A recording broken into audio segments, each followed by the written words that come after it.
fait, nous commencerons au deuxième verset. La deuxième partie, la partie B, et nous irons aussi au troisième verset. Le deuxième verset dit, « Il me fait reposer dans le vert pâturage. » Et la suite dit, « Il me dirige près des eaux paisibles. » Il y a une pensée qui vient dans mon cœur. Quand nous sommes en train de dire qu'il me fait reposer, je me rappelle, nous avons dit la fois passée qu'il me fait reposer. Nous n'avons pas dit je me repose. Non, non. Il me fait reposer. Nous avons voulu placer cette nuance-là pour voir la différence quand c'est Dieu qui nous fait reposer et quand c'est nous-mêmes qui choisissons de nous reposer. Et pendant que j'étais en train de méditer sur tous ces textes et sur toutes ces choses, pourquoi je suis en train de choisir le psaume 23? Parce que ça nous fait faire un exercice spirituel. Vous savez, il y a de ces choses que nous pensons connaître bien, mais que nous ne connaissons pas. Il y a de ces choses que nous pensons maîtriser, mais que nous ne maîtrisons pas. C'est comme ça que quand nous lisons la Bible,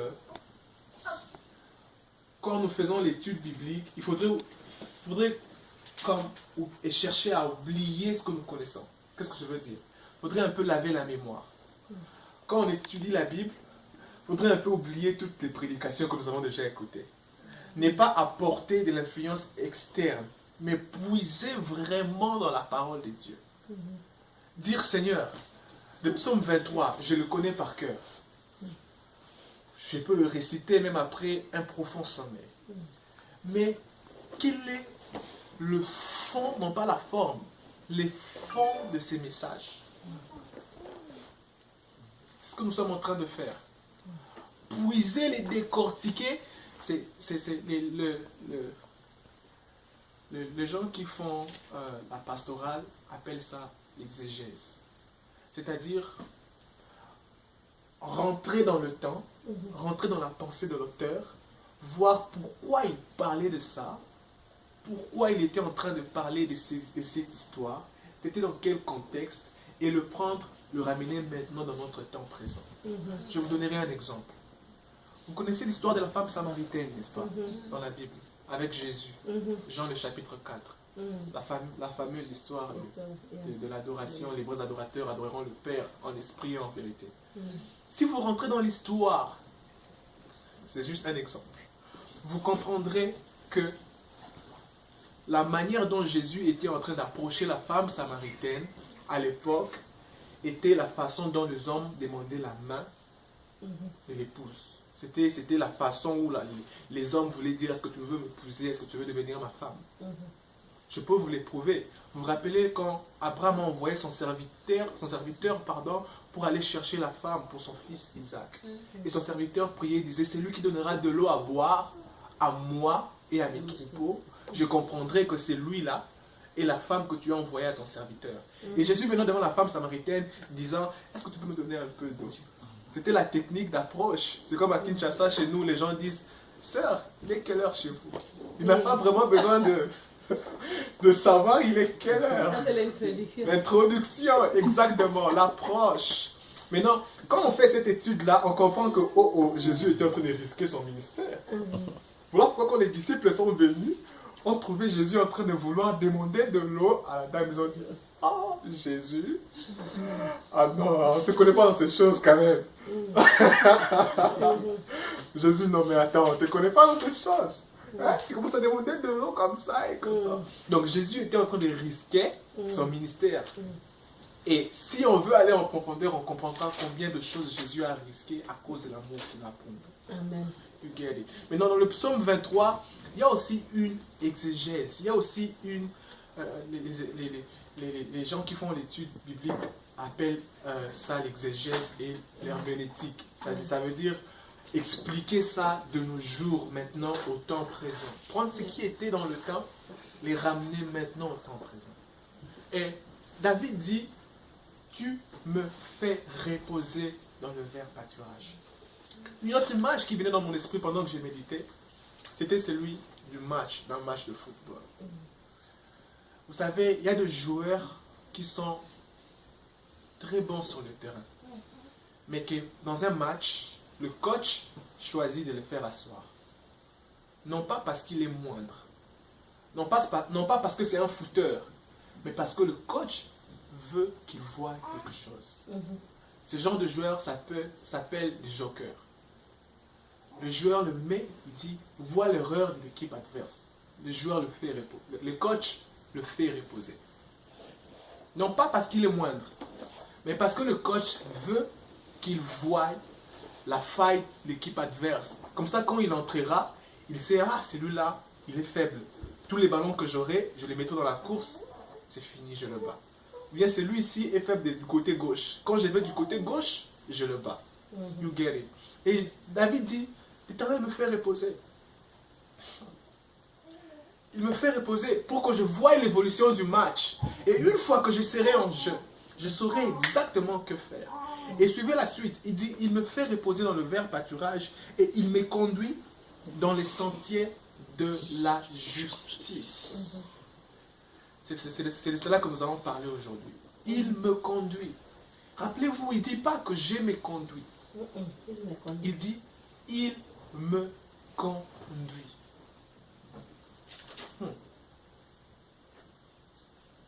Il me conduit. Il me dirige. C'est la même chose. Comment est-ce que Dieu nous conduit? La Bible dit, marchez par l'esprit. Et vous accomplirez.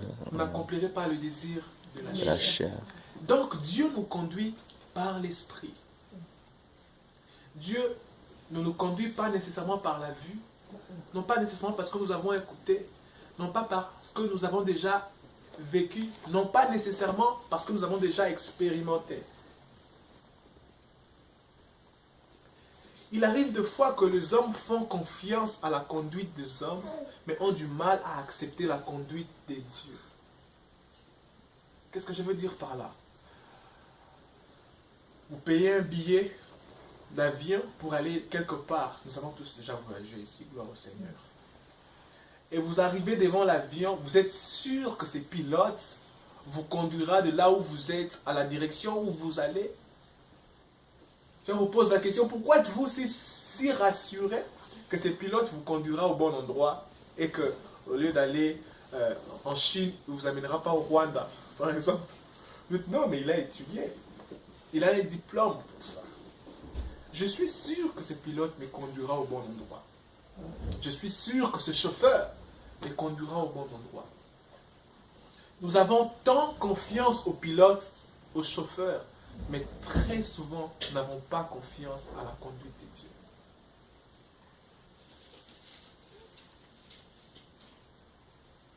Nous sommes rassurés que ce pilote ne nous déposera pas au mauvais endroit. Que ce pilote me conduira exactement où je vais. Qu'il ne se trompera pas d'endroit, même s'il change. Il y a des fois où il y a des turbulences et les pilotes choisissent de changer. Il y a des fois où il y a des embouteillages. Le chauffeur choisit de changer son trajectoire. Il passe par autre trajectoire. Il y a des fois où, d'ailleurs, si les chauffeurs utilisaient les GPS, ça lui donne un raccourci. Il passe dans la forêt, il quitte la voie principale, il traverse les herbes, la brousse, et qu'on sort la boue, et finalement il sort par un autre chemin, on se rend compte, oh, c'était un raccourci. Mais de toutes les façons, nous sommes rassurés que ces chauffeurs nous conduisent dans le bon chemin. Mais il est très souvent difficile de croire à la conduite de Dieu. De manière que quand Dieu nous conduit, nous faisons des freins, nous sommes mal à l'aise. Vous savez, quand il y a quelqu'un qui te conduit, quand tu n'as pas confiance, vous faites les freins à sa place.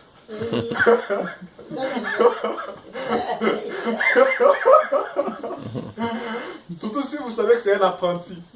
Quand vous voyez qu'il a freiné et qu'il ne freine pas, vous freinez déjà. Oh non! Il arrive des fois, nous freinons Dieu quand il nous conduit. Là, nous avons envie de toucher les volants avec lui, dire non, écoute Seigneur, attention! J'aime les psaumes que nous avons lus au début. Ça dit, sa renommée s'est accrue à cause de l'accomplissement de ses promesses. Comment? Vous n'êtes pas le premier. Il a conduit des gens auparavant. Il a ramené des gens auparavant. Et il les a amenés au bon endroit. Ces gens-là ont quitté un point X au point Y. Ils sont arrivés. Ils ont dit oui, oui, oui, c'est vrai, c'est Dieu est fidèle et bon. David dit non, non, non. Ta renommée s'est accrue parce que ces gens-là ont témoigné que réellement, quand tu conduis les gens, tu les amènes au bon endroit. J'aime ça en lingala, Sangona eux c'est Panzani.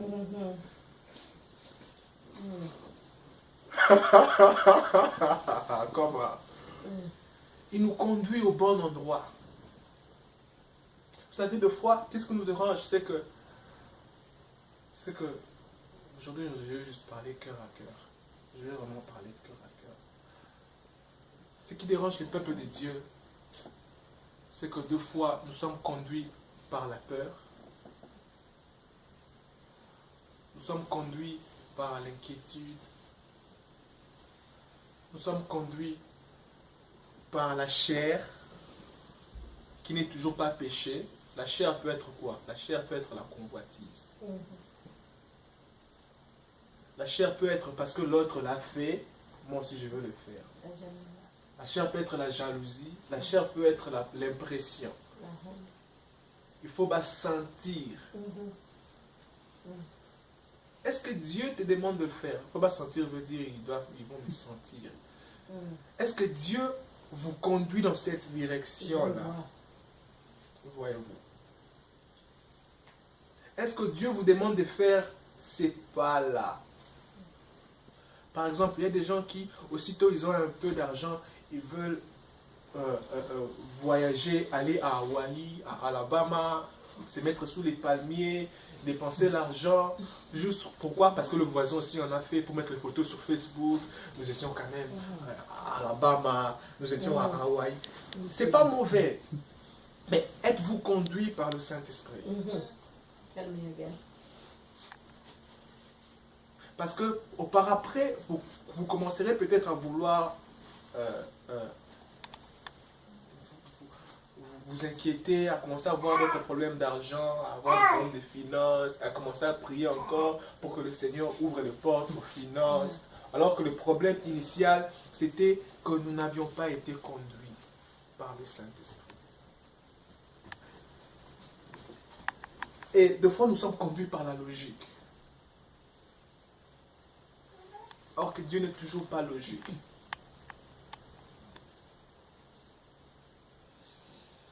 Il arrive des fois que quand Dieu te conduit, il te conduit en dehors de la logique.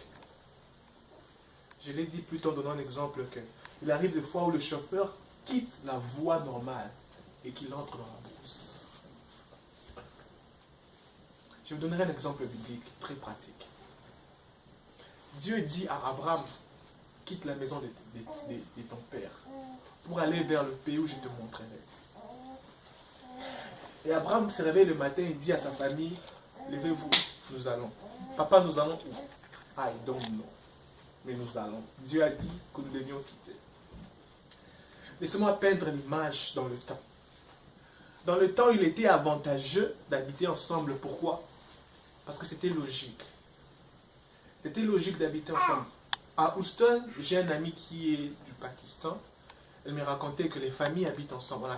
On paye juste une cour commune, une parcelle commune, et la famille habite ensemble. Pourquoi? Ça diminue les frais, l'électricité, payer pour la maison, à manger, on prépare juste ensemble, on paye la facture de l'eau ensemble, le courant ensemble. Et... Donc c'est normal.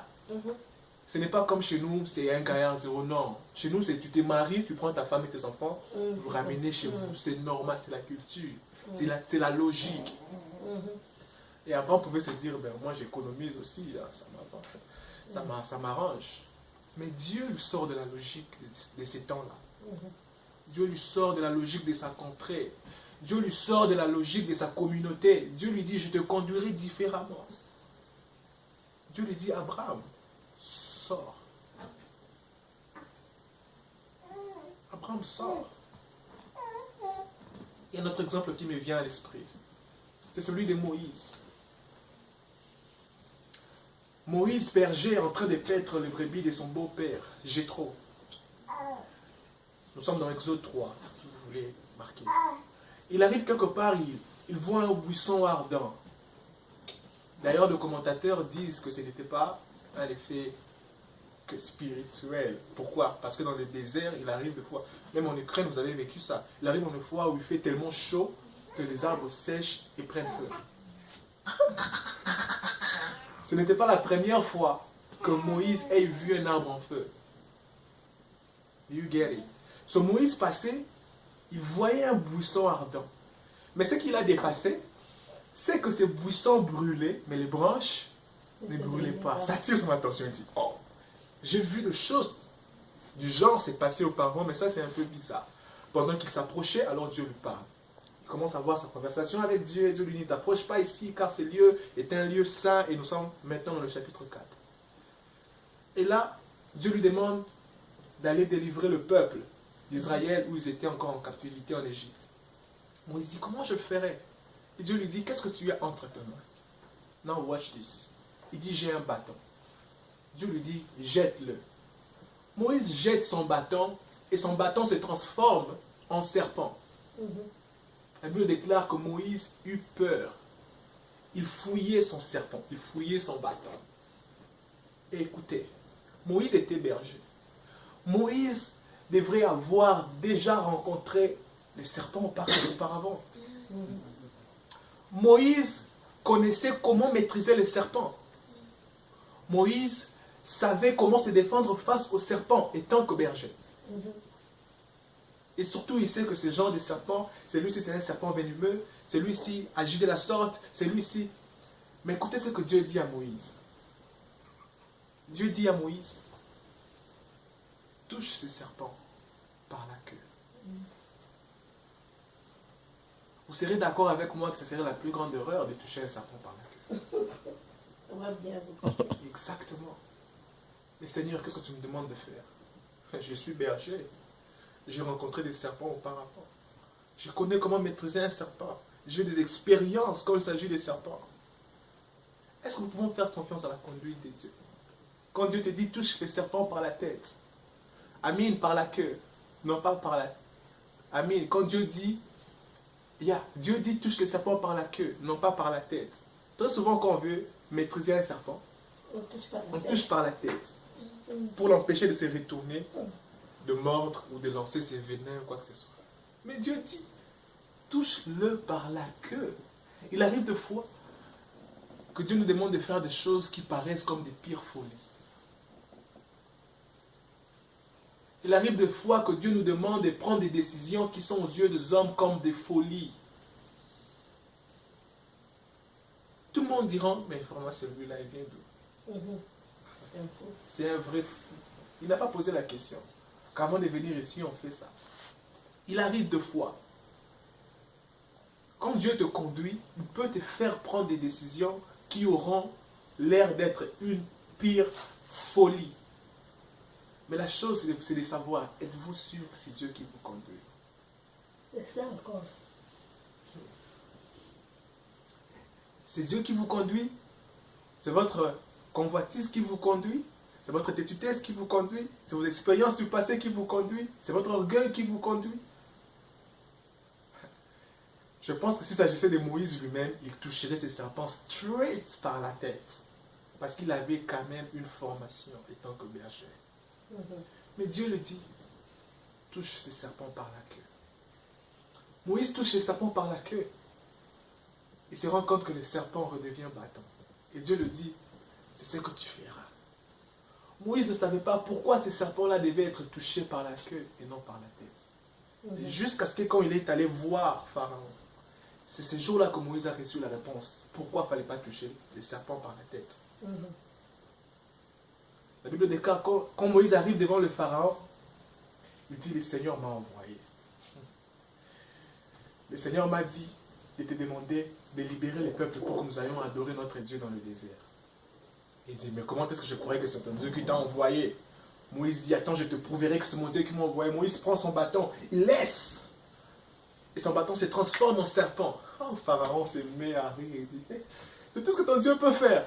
Il appelle tous les magiciens. Il dit, vous tous, même les plus petits là qui bégayent, là qui ressemblent à notre vie, viens. Le plus petit des magiciens vient. Vous tous, jetez vos bâtons. Tout le monde jette son bâton et les bâtons se transforment en serpent. Et Pharaon dit, c'est ce que ton Dieu peut faire. Moïse n'avait pas vu quelque chose d'autre. Il y a une parenthèse que Dieu lui avait cachée. Oh my God. quand Dieu te conduit, il y aura des choses que tu comprendras dans la marche, non pas au début.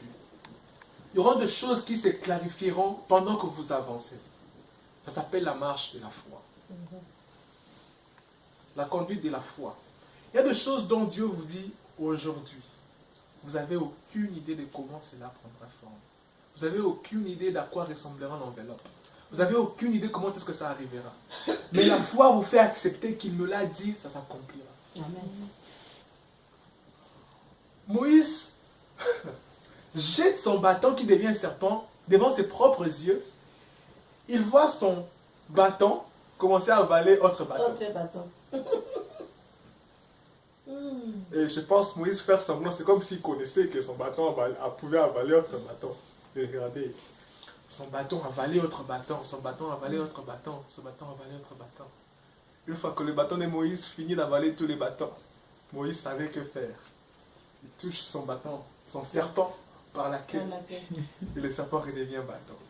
Moïse se dit, ah, voilà pourquoi Dieu m'avait dit de ne pas toucher la tête. Pourquoi? Parce que ces serpents étaient censés avaler tout ce qui viendra attaquer, tout ce qui viendra vers la tête. Tout ce qui viendra vers la tête, ces serpents est censé l'avaler. Alors toi, il ne touche pas la tête. Il touche la queue.